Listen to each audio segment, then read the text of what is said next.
اس نے کہا جب وہ بیجنگ اولمپکس ہوئی تو وہ اس وقت عمران خان نے ملنے کی کوشش کی پیوٹن کے ساتھ، لیکن وہ ناکام رہے اور ملاقات نہیں ہو سکی، تو اس کے بعد انہوں نے طے کیا ٹھیک ہے میں ماسکو جا کے ان سے ملوں گا۔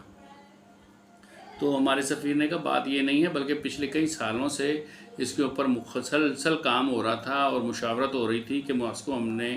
پرائم منسٹر نے جانا ہے تو وہ کس طریقے سے جائیں گے، کیا طے ہوگا، کیا ہماری پالیسی ہوگی۔ تو یہ تو اس سے بہت پہلے کی بات ہے کہ اس کی ذاتی مرضی کے ساتھ تو نہیں گئے تھے وہ۔ تو دوسرا یہ کہ وہاں پہ جا کے بھی انہوں نے جو موقف اختیار کیا وہ موقف یہی تھا کہ ہم بظاہر یہ تو بڑی افسوسناک بات ہے کہ ہم یہ دونوں ملک جنگ کی طرف جا رہے ہیں، لیکن ہم امید رکھتے ہیں کہ سفارت کاری ہوگی اور اس کے نتیجے میں بعد مذاکرات اور گفتگو کے ذریعے مسئلے کو حل کرنے کی کوشش کی جائے گی۔ یہ بات بھی انہوں نے بتائی، اور بھی کافی سارے دلائل دیے افغانستان کے حوالے سے، پاکستان کے حوالے سے، افغانستان کے ایشو پہ، پھر کچھ گلے شکوے بھی کیے اس کے ساتھ کہ امریکہ کا رویہ جو بائیڈن کے بعد بہتر نہیں ہے پاکستان کے ساتھ، اور اگر ہم اتنے ہی امپورٹنٹ تھے تو پھر جنرل اسمبلی کا جو سیشن تھا یوکرین کے حوالے سے، اس سے پہلے ہائی آفیشلز کا آپس میں اعلیٰ سطحی روابط کیوں نہیں ہوئے دونوں حکومتوں کے، اور ماسکو جانے سے پہلے یا یوکرین کے اوپر سٹینڈ لینے سے پہلے اگر ہم اتنے امپورٹنٹ تھے تو امریکہ نے، آپ کی گورنمنٹ نے ہماری گورنمنٹ سے رابطہ کیوں نہیں کیا؟ تو ظاہر ہے یہ بڑی جاندار باتیں ہیں، لیکن اس کا کوئی جواب نہیں تھا۔ ہاں ایک تھریٹ تو ضرور تھا، لیکن ایسی کوئی سازش کی بو اس میں نہیں آتی کہ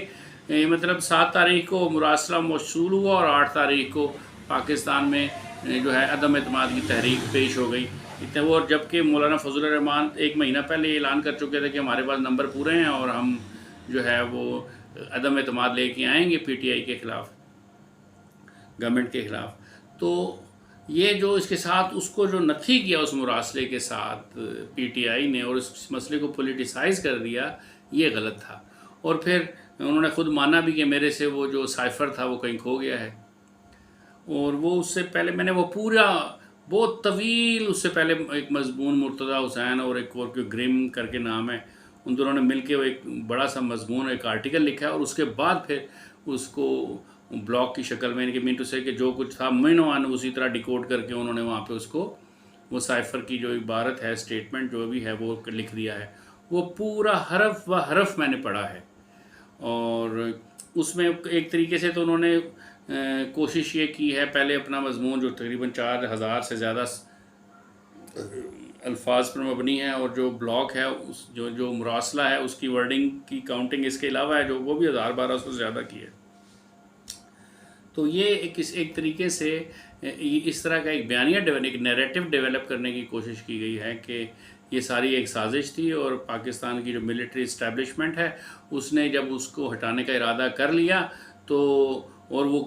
وہ امریکہ کو خوش کرنے کے لیے اور امریکہ کے ایما پر ہی کیا، تو پاکستان کی جو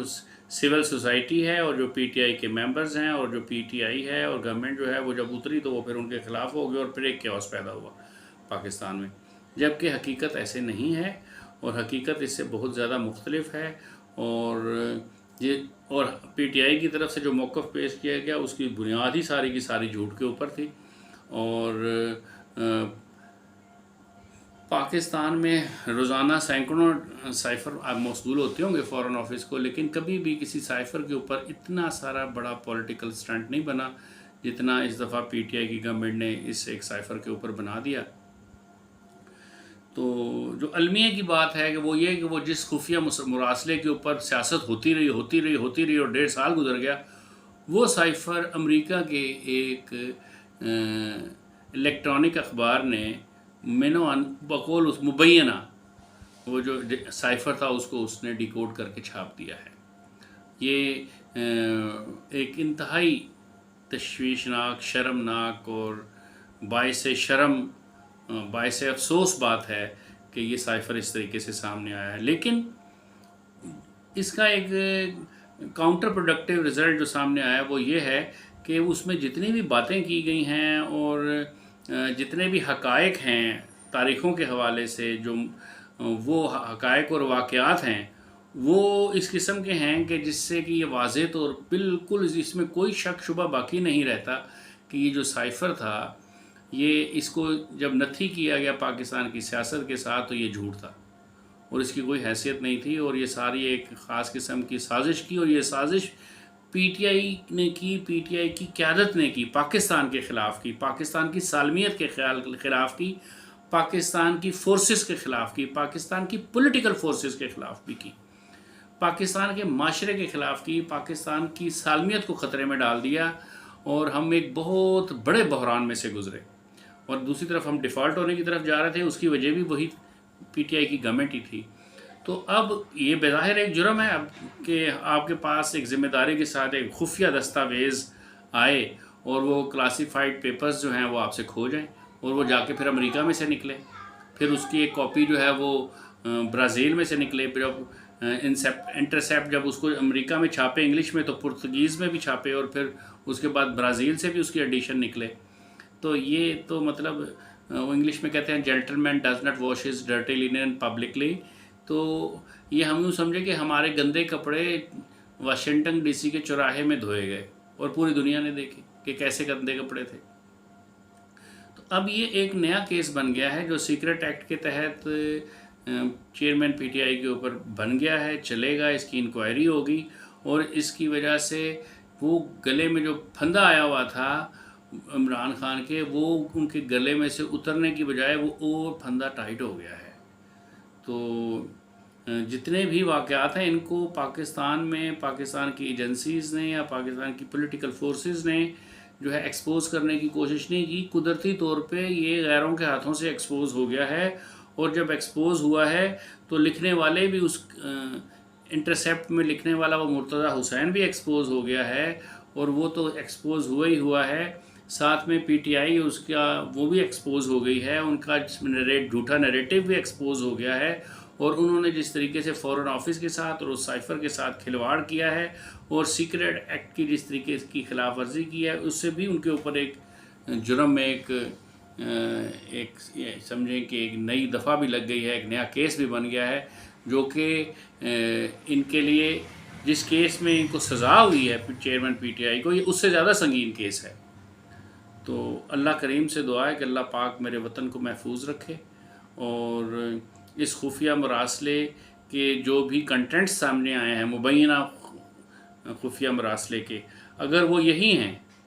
تو اس کی بنیاد میں پچھلے 1.5 سال 2 سال کی تاریخ دوبارہ سے کریکٹ ہوگی، اور دوبارہ سے ری رائٹ ہوگی، اور دوبارہ سے سچ پہ مبنی ہوگی۔ اس خفیہ مراسلے کی وجہ سے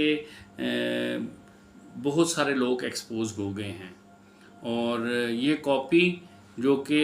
پرائم منسٹر عمران خان سے گمی تھی، جس کا انہوں نے میڈیا پہ آ کے اعتراف کیا تھا کہ مجھے نہیں پتا وہ کاپی کہاں گئی، تو یہ بھی انہی کی ذمہ داری ہے، یقیناً شک انہی کی طرف جاتا ہے کہ یہ کاپی ان کی وجہ سے ہی کسی طرح انٹرسیپٹ تک پہنچی ہے۔ انٹرسیپٹ میں جب وہ مضمون لکھا ہے، آرٹیکل لکھا ہے انہوں نے، تو اس میں انہوں نے واضح طور پہ کہا ہے کہ جی ہمیں پاکستان کی ملٹری سورسز کی طرف سے ملا ہے، لیکن ان ملٹری سورسز نے یہ بھی اس میں واضح کیا ہے کہ انہوں نے کرنے کی کوشش کی ہے کہ ان کا پی ٹی آئی سے یا عمران خان سے کوئی تعلق نہیں ہے۔ اس وضاحت کی بھی ایسی کوئی خاص ضرورت نہیں تھی۔ اللہ کریم پاکستان کو محفوظ رکھے ہر قسم کے شر سے، اور ہر قسم کے شریر سیاستدانوں سے، اور ہر قسم کے شریر لوگوں سے جو پاکستان میں اور پاکستان سے باہر موجود ہیں، اور پاکستان ان کی آنکھ میں کھٹکتا ہے، اور پاکستان کی ایڈیالوجی ان کی آنکھ میں کھٹکتی ہے۔ پاکستان کا مطلب کیا؟ لا الہ الا اللہ محمد الرسول اللہ، یہ کلمہ ان کی آنکھ میں اور ان کے دل میں کھٹکتا ہے۔ شکریہ۔